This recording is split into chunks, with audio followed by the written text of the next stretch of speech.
Então, quando a gente fala dessa criança do século XXI, a gente está falando principalmente de uma criança que ela é marcada por uma série de novas questões. Por exemplo, o próprio acesso à internet, o próprio acesso a esse mundo virtual, esse mundo digital que o Luiz trouxe, exige das crianças novas aprendizagens, exigem das crianças todo um repertório novo de comportamentos.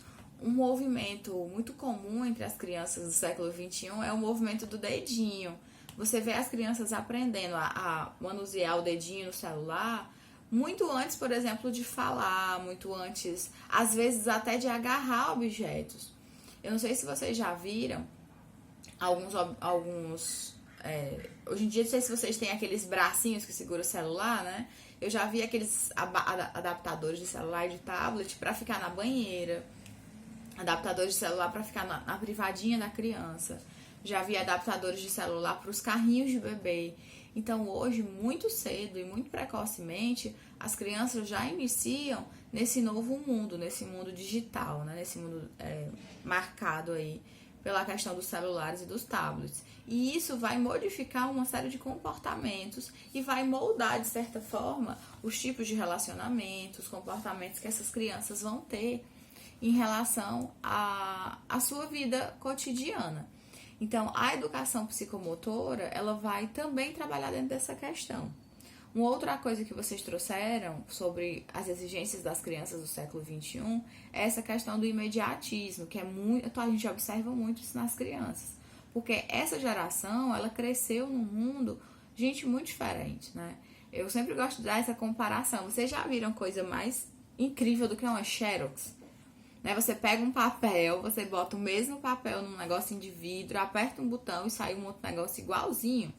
E a Xerox já é considerado algo super primitivo. Se a gente fosse parar para analisar, por exemplo, o fato de eu estar aqui na minha casa, com os slides, e vocês na casa de vocês assistindo ao vivo ao mesmo tempo, simultaneamente, é um negócio assim realmente inimaginável. Lembrando que a criança, ela está acessando o mundo pela primeira vez. Ela está entrando em contato com tudo isso pela primeira vez. E isso faz com que as crianças, elas desenvolvam uma sensação de que tudo realmente é assim, é muito rápido, é muito imediato.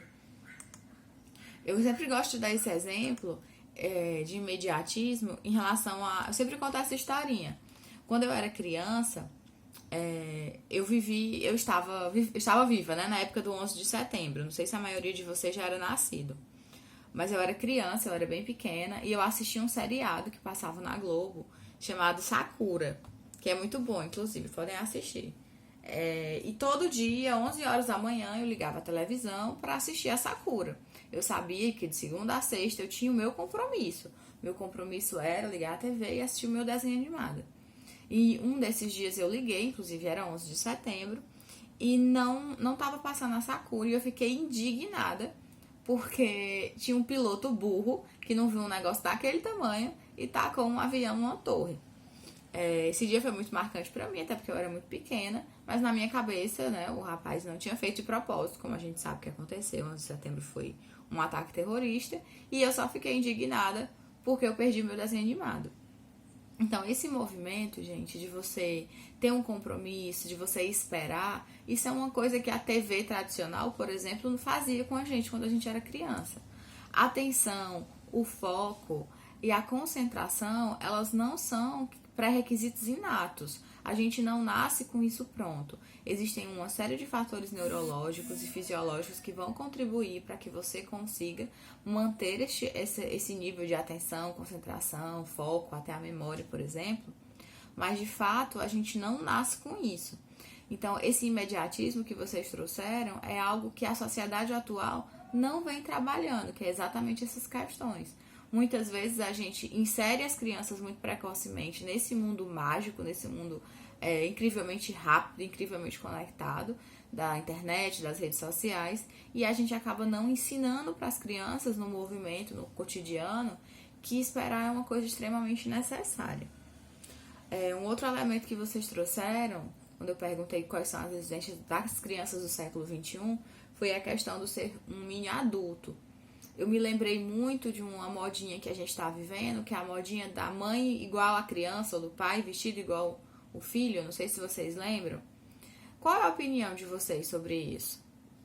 Então, pessoal, uma outra coisa que vocês trouxeram sobre marcas da criança do século XXI é o fato dessas crianças serem muito marcadas pelo excesso de compromisso. Claro que eu tô falando das crianças com acessos, né? Principalmente a classe média alta, em que essas crianças têm muitas atividades a serem feitas. Hoje a gente fala muito da criança como um investimento, né? As famílias entendem que investir na educação da criança é uma forma direta e indireta de investir também nessa criança, que a gente vai chamar de capital humano. E isso faz com que o mundo está ficando cada vez mais globalizado, o mundo está ficando cada vez mais competitivo, e os pais, né, na intenção muitas vezes boa de fazer com que a criança possa viver esse mundo, né, possa participar desses processos de globalização, isso acaba exigindo das crianças uma série de coisas desde muito cedo. Então você tem aí várias crianças com excesso de atividades, né, com excesso de compromissos, com excesso de atividades, o que eles vão chamar de atividades superprodutivas, e isso faz com que a criança se sinta extremamente cobrada, se sinta extremamente estressada, que foi outra coisa que vocês trouxeram, né? Então, a criança do século XXI, ela é muito marcada pelos excessos de brinquedo, os excessos de atividades, e muitas vezes isso vai se refletir na questão da postura, vai se refletir na questão do comportamento, vai refletir principalmente em relação às emoções. Então, vocês imaginam, vocês são adultos, quando vocês estão sobre estresse, quando vocês estão sobre excesso de exigências, as marcas corporais que vocês têm, né? As mais comuns é dor no pescoço, ATM, por exemplo, que é aquela, que na verdade o nome é TTM, que é uma tensão muscular que você tem aqui nessa região. Então isso faz com que essas crianças, elas vão ficando marcadas psiquicamente, mas também corporalmente, devido às marcas desse estresse, desse nível de exigência. Um outro ponto que foi trazido agora foi a questão da exposição, né? Um colega da gente deu um exemplo do baile funk, por exemplo, onde você tem músicas que não são tão apropriadas para a criança e que as crianças são expostas, danças, programas de TV como um todo, em que a criança acaba sendo exposta a determinadas coisas que elas não estão preparadas cognitivamente para aprender. Não é à toa que as coisas têm recomendação de idade. Eu acho que todo mundo já deve ter passado por uma situação em que você foi assistir um filme ou assistir um seriado e você ficou muito impactado com as cenas. Então eu tô falando aqui de pessoas adultas com a sua cognição teoricamente perfeita, e mesmo assim a gente já foi exposto. Eu não sei se alguém aqui assistiu um filme chamado O Poço. Vocês já assistiram? Fazendo esse filme, que traz um certo mal-estar, né? Obras de arte como um todo, elas vão trazer um certo mal-estar, dependendo do que a obra for trazer, exatamente pelo fato de mexer com a gente. Então, por isso que a gente tem que ter muito cuidado com aquilo que a gente vai expor às crianças. Porque, teoricamente, nós temos condições, né, de processar essas informações, embora muitas vezes nos tragam algum tipo de mal-estar. Mas as crianças ainda não têm esses recursos. Então é muito importante. Muitas vezes a gente pensa, é só uma musiquinha, é uma coisa inocente.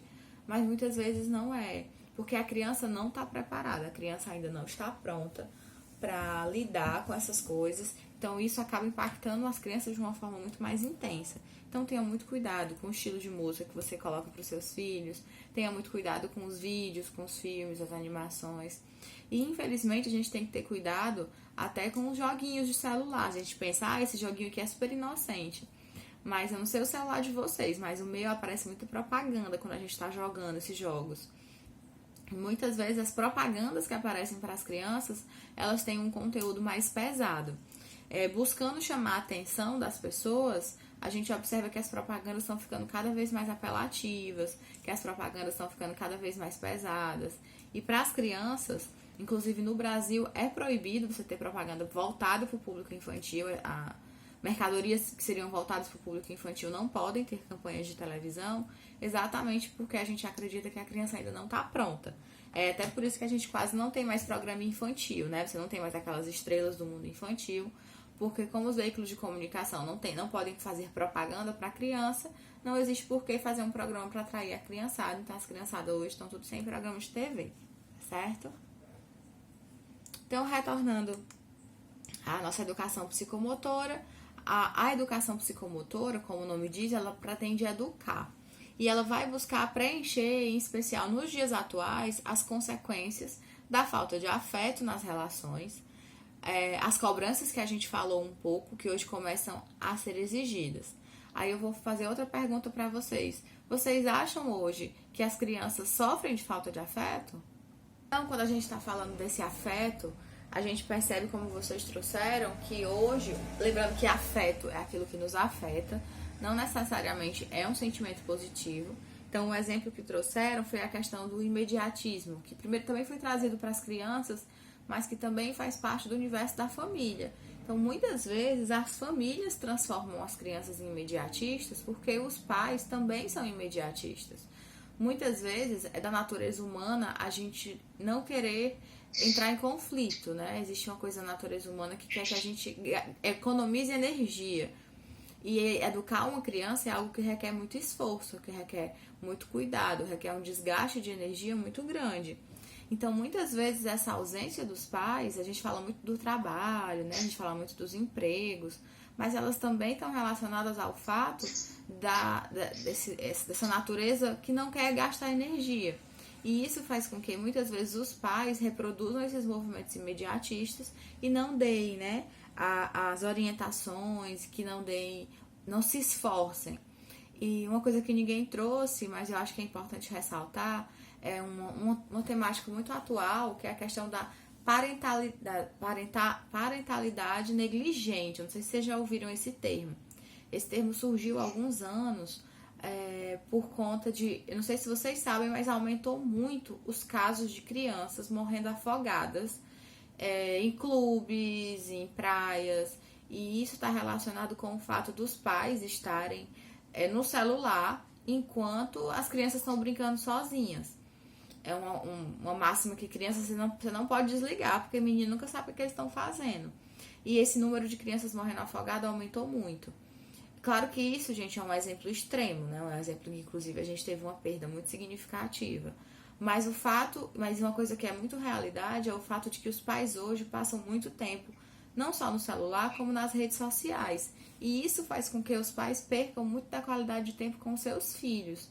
Então, esse termo, né, parentalidade negligente, eu trouxe esse caso extremo, mas não estou falando só dos casos extremos, eu estou falando das menores coisas, como sentar no chão, brincar, conversar, orientar, explicar por que não pode. É muito mais fácil eu comprar um chocolate para o meu filho do que eu sentar com ele, olhar nos olhos dele e dizer: meu bem, agora não é o horário, eu entendo que você está chateado, eu entendo que você queria muito comer o docinho, mas você lembra que lá em casa só pode comer doce depois do almoço?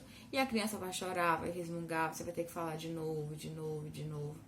E muitas vezes os pais não estão disponíveis para fazer essa doação para a criança, né? De tempo, de paciência. Esses pais cansados, esses pais que vocês trouxeram no início da nossa discussão, né? Que são pais que estão correndo muito atrás de dinheiro, atrás de posição, atrás de status, faz com que essas crianças recebam menos afeto. Seja ele um afeto positivo, de autoestima, ou seja eles um afeto que é para realmente colocar limites, um afeto que é para explicar o que é certo e o que é errado, os posicionamentos importantes que a criança precisa tomar ao longo da vida, tá? E é o que é a educação psicomotora. Eu trouxe para vocês um desenho de uma meninazinha pequenininha. A educação psicomotora, ela é principalmente utilizada para promover o desenvolvimento da criança. E quando eu falo em desenvolvimento, eu estou necessariamente falando de aprendizagem. Lembrando que a aprendizagem é um modelo teórico que a gente tem para que a gente possa se adaptar melhor às situações e viver melhor em todos os momentos onde a gente for pedido. A educação psicomotora, ela vai contribuir muito para o desenvolvimento intelectual e principalmente para a questão dos esforços, como eu já falei, né? Da atenção, da memória, da concentração e do foco, que não são por si só coisas naturais. são coisas que a gente tem, a gente nasce com as bases biológicas para esse desenvolvimento, mas a gente precisa desenvolver ao longo do tempo, a partir de atividades bem específicas. Uma outra coisa que a educação psicomotora ela vai preconizar é o conhecimento das partes do corpo. A criança, quando ela nasce acreditando que ela é uma extensão da mãe, ou que a mãe é uma extensão dela. Aos poucos que ela vai percebendo, inclusive a criança ela nasce com a vista embaçada. Se eu não me engano, é com 9 meses que a vista vai se ajustando, né? Então, até essa questão visual da criança, ela é trabalhada ao longo do tempo. Por isso que é uma coisa muito grave eu colocar um celular, eu colocar uma TV, eu colocar um estimulante desses num bebezinho, por exemplo. Porque a vista dessa criança nem está formada ainda e a gente já tem pais ou cuidadores que colocam esse tipo de telas para as crianças, né? Então, esse conhecimento e esse desenvolvimento das partes do corpo, eles também são feitos na parte da educação psicomotora, né? Que é a criança poder se identificar, se conhecer os seus limites e também respeitar o corpo do outro, né? Quando eu tô falando de desenvolvimento, eu também tenho que entender que esse desenvolvimento, ele é progressivo, ele vai aumentando ao longo do tempo. A gente vai ver na aula de diagnóstico, na próxima semana, um pouco sobre a expectativa, né? Eu preciso saber qual é a expectativa que eu tenho em relação àquela determinada fase da vida, para que, de fato, eu consiga promover e desenvolver determinadas características que precisam ser desenvolvidas para aquela faixa etária. E esse desenvolvimento, muitas vezes ele vai acontecer de forma simultânea, ou então muitas vezes ele vai acontecer valorizando mais uma parte do que outras. Isso vai ter a ver com os estímulos que a criança recebe, isso vai ter a ver com a idade cronológica que ela tem. Então, determinados estímulos vão ser mais valorizados em determinada época da vida, enquanto outros estímulos vão ser mais valorizados e observados e vão contribuir de uma maneira mais eficiente em uma outra época da vida. Ainda na educação psicomotora, em geral, a gente vai entender que a educação psicomotora ela é sobretudo uma atividade preventiva. A ideia é que nessa primeira infância eu possa promover estímulos diversos, possa promover esse contato para que essa criança possa desenvolver todas as suas potencialidades, que por sinal vocês devem ter feito aquele trabalho de ZPD e já deve estar bem claro para vocês como a gente vai trabalhar com a questão do potencial. E a gente também vai trabalhar com todas as capacidades básicas sensoriais, né? Da audição, da visão, do tato, do paladar, e todas essas questões sensoriais que estão envoltas no desenvolvimento infantil. Para que isso a gente possa ter, de fato, um desenvolvimento psicomotor. Lembrando, eu vou explicar melhor essa parte do real e do imaginário na criança no finalzinho da aula, mas lembrando que o desenvolvimento psicomotor, ele também é um desenvolvimento que vai trabalhar essa questão da imaginação, da criatividade. Então, essa educação psicomotora que hoje, né, no momento atual que a gente vive, é muito de responsabilidade das escolas, ela também, inclusive, quando a gente fala em desenvolvimento dessas teorias, eu trouxe até um livrinho do Lebout, mas o Lebout é um francês, que inclusive a próxima modalidade, quando a gente fala da psicomotricidade, eu tô falando chegou um momento, antigamente a gente ainda hoje, a educação física é uma das principais promotoras dessas características, mas chegou um momento em que se observou que só a educação física, que só essa introdução na educação infantil desses elementos psicomotores não eram suficientes. Então foi desenvolvido o que a gente vai chamar de reeducação psicomotora. A reeducação psicomotora, ela vai ser um pouco mais específica, ela vai buscar um alívio, ela vai buscar amenizar alguma questão, ela vai buscar, de fato, reduzir a qualidade ou a quantidade de algum sintoma, ela vai buscar, de fato, que essa pessoa consiga se adaptar ao modelo. Eu tenho uma tia que ela trabalha no modelo de AEE, não sei se vocês já ouviram falar, que é atendimento escolar especializado. E eu acho super legal, ela estava uma vez falando para mim de uma criança que tinha dificuldade com a pinça, né, com o movimento fino, e ela estava fazendo uma tesoura adaptada, já que ele não conseguia pegar na tesoura, porque ele não tinha esse movimento aqui, ela estava amarrando, tipo como se fossem umas garrafas na ponta da tesoura para que ele conseguisse pegar na garrafa e conseguir fazer esse movimento. Então, quando a gente de fato tem uma questão que precisa ser adaptada e essa criança vai ser exposta a isso e ela vai conseguir, aos poucos, aliviar esses sintomas e quem sabe até chegar, né, a desenvolver melhor essa habilidade que ele ainda não tem.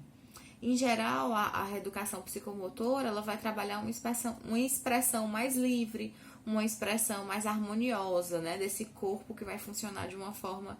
Quando a gente fala em forma mais econômica do corpo, eu vou falar de uma forma que não gaste tanta energia.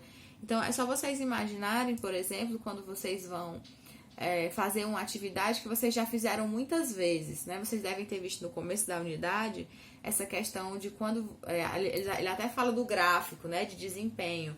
Então, quando você vai fazer uma atividade que você já fez milhões de vezes, é natural que seu desempenho seja melhor. Mas quando você vai fazer uma atividade que você fez pouquíssimas vezes, treinou muito pouco, o seu desempenho é menor.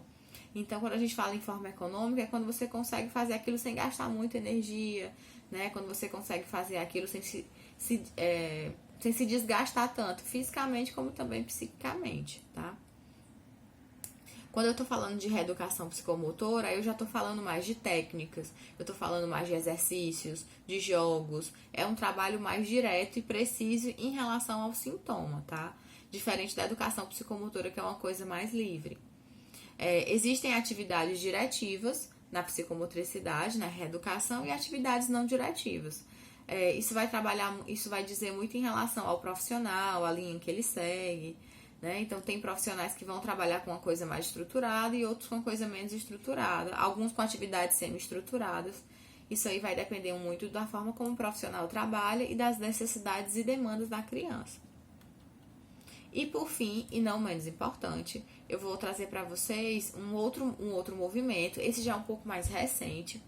Quando a gente pensa em história e desenvolvimento da psicomotricidade, a terapia psicomotora ela já vai surgir a partir dessas duas lacunas, da educação psicomotora e da reeducação psicomotora. A partir, se eu não me engano, foi da década de 80, 70, começou-se a buscar muitas questões dos atrasos, né? Você vai ter as contribuições aí de alguns profissionais, da medicina, da própria psicanálise, que vão trazer, né, que possam vir a existir alguns atrasos motores, alguns atrasos cognitivos por conta de afecções neurológicas ou problemas motores que vocês vão estudar na unidade 4. E isso fez com que se desenvolvesse o que a gente vai chamar de terapia psicomotora. Em geral, a terapia psicomotora, ela vai buscar sobretudo a questão do diagnóstico, né? Da gente tentar entender o que é que está acontecendo, quais são os órgãos que estão sendo afetados, da gente começar a trabalhar.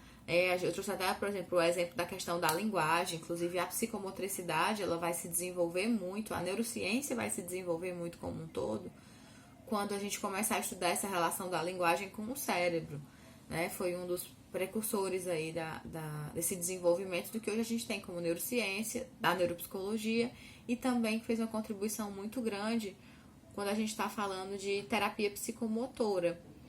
E a terapia psicomotora, ela vai investir muito nessa segunda parte da aula, que a gente vai ver hoje, que é através do lúdico, dos jogos simbólicos, do contexto relacional, afetivo e verbal, né, do contexto corporal, e das vivências estabelecidas no cotidiano desses sujeitos, né? Lembrando que na terapia psicomotora a gente também busca, né, relaxamentos, atividades livres, também atividades ordenadas. O processo terapêutico, né, assim como os outros processos terapêuticos, ela vai buscar ali uma qualidade de vida, um conhecimento maior do sujeito sobre si, sobre seus desejos, sobre sua vida psíquica, sobre a sua movimentação. Então, a terapia psicomotora ela vai contribuir muito para isso. E lembrando a vocês que um terapeuta psicomotricista, ele não necessariamente precisa ser psicólogo. A terapia psicomotora pode ser executada hoje no Brasil por terapeutas ocupacionais, fonos, fisioterapeutas, médicos. Lembrando que até ano passado a gente teve a nossa regulamentação de psicomotricidade como profissão. Acredito eu que nos próximos anos vocês já vão estar vendo aí psicomotricidade como um curso de graduação, mas por enquanto a gente ainda vê nos formatos de pós-graduação, tá bom? Alguma dúvida? Agora a gente vai falar um pouquinho do jogo. Quando a gente pensa em jogo, o que é que vocês pensam?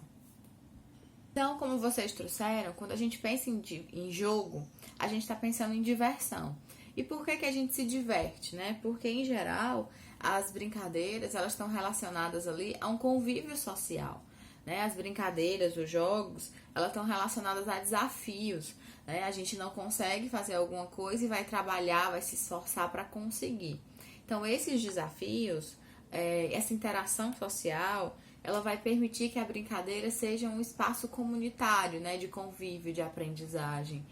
E isso vai ser muito positivo para o desenvolvimento, não só da criança, infelizmente as crianças brincam mais, mas também para os adultos, né? Então o jogo, ele no fundo, ele é uma representação mental, né? É uma forma da criança organizar seus pensamentos, né? Ou, se eu não me engano, é Sócrates, que ele vai dizer que você consegue conhecer mais da pessoa em uma hora de brincadeira do que às vezes em anos de convivência. Porque na brincadeira, as pessoas se mostram, as pessoas se revelam, né? Elas não estão ali preocupadas em agradar ninguém, elas não estão ali preocupadas em que as pessoas gostem delas, elas só estão se divertindo, estão brincando. Então você consegue conhecer muito das pessoas. Então a gente vai trazer o jogo, a brincadeira, como uma grande representação mental, em que a pessoa consegue se trazer, né? De uma forma não tão controlada, de uma forma não tão com não tanta cobrança. E, em geral, nas brincadeiras, vai acontecer a expressão emocional dos conflitos. Eu sempre gosto de dar o exemplo do Uno. Não sei se vocês já jogaram aquele jogo de cartinha, né? Eu dou sempre esse exemplo porque você vai perceber numa brincadeira simples como o Uno, pessoas que têm dificuldade em perder, pessoas que têm dificuldade em jogar em parceria, né? As pessoas que estão ali mesmo só pra estragar o jogo dos outros. Então, a pessoa se revela muito, né, numa brincadeira, numa atividade simples como essa. Um outro fator que eu vou trazer é o conceito de vida fantasmática. Eu acho que vocês vão se lembrar, quando eu trouxe na aula um corpinho em que a gente fez uma dinâmica, em que vocês tinham que desenhar nesse corpo algumas marcas, algumas dores, né, alguns conflitos. Aquilo ali, inclusive, se chama mapa fantasmático corporal, é o nome da técnica. E a ideia dessa vida fantasmática é uma ideia que surge da psicanálise e que vai trazer que muitas vezes está impregnado no nosso corpo, no nosso inconsciente, determinadas expressões nossas, né? Determinadas formas de existir que a gente não consegue ainda muitas vezes trabalhar no nível racional. Então vai aparecer ali em forma de vida fantasmática. Uma outra coisa que o jogo, a brincadeira vai permitir é o que a gente vai chamar de corpo funcional e libidinal, né? Que também é esse corpo atravessado pelo desejo, esse corpo atravessado pelas nossas funções normais, né? Nossas funções biológicas do dia a dia. Então, no jogo, tudo isso vai se expressar. Alguma dúvida? Então, essa percepção, né, da brincadeira e do jogo, inclusive um colega acabou de comentar, né, as contribuições de Melanie Klein, do próprio Freud e do próprio Winnicott para essa observação de como a brincadeira infantil, como o jogo infantil, ela pode ser utilizada dentro do processo de psicoterapia. Existe uma psicanalista, alguma coisa Helmont, eu acho o nome dela. O nome dela me lembra muito aquela maionese Helmas, alguma coisa assim. Que ela foi considerada uma das primeiras psicanalistas a estudar essa questão da criança, da brincadeira, desenvolvimento do método infantil. Então, ela e depois a Melanie Klein vai contribuir muito para isso. Elas vão falar sobre como a terapia, dentro do processo da brincadeira, ela pode ser utilizada como um processo de psicoterapia, tá? A brincadeira, ela pode ser dirigida, né? Você pode coordenar, você pode orientar, como um jogo estruturado, por exemplo, que tem regras, tem limites. Assim como a brincadeira pode não ser dirigida. Você deixar uma coisa mais livre, né? Da criança poder se expressar de uma forma mais livremente. E a ideia dessa terapia, a partir das brincadeiras, a partir dos jogos, é que a gente possa avaliar, mas sobretudo trabalhar as habilidades cognitivas, avaliar, mas também trabalhar a questão da expressão corporal. E também um outro conceito que é a psicanálise, que a gente vai usar muito na psicomotricidade, que é o conceito de transferência.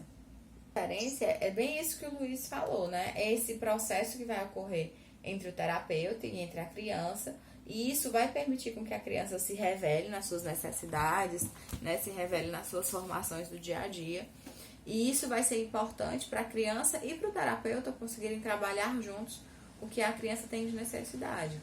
Um outro conceito que também a gente traz da psicanálise, que a gente vai observar muito na brincadeira e nos jogos, são as projeções. Alguém pode me ajudar com o que é, como o Glauber trouxe? A projeção é bem isso mesmo. Eu adoro usar a projeção do data show, né? É uma coisa que sai de mim e eu projeto em algum outro lugar, numa parede, numa tela. Então o projetor é um pouco dessa metáfora, né? Alguma coisa que é minha, que geralmente a gente fala muito do que incomoda, mas não é só o que incomoda, né? A projeção vai trazer coisas boas e coisas ruins também. E que a gente vai terceirizar, né? Vai passar para uma outra coisa, para alguma outra questão.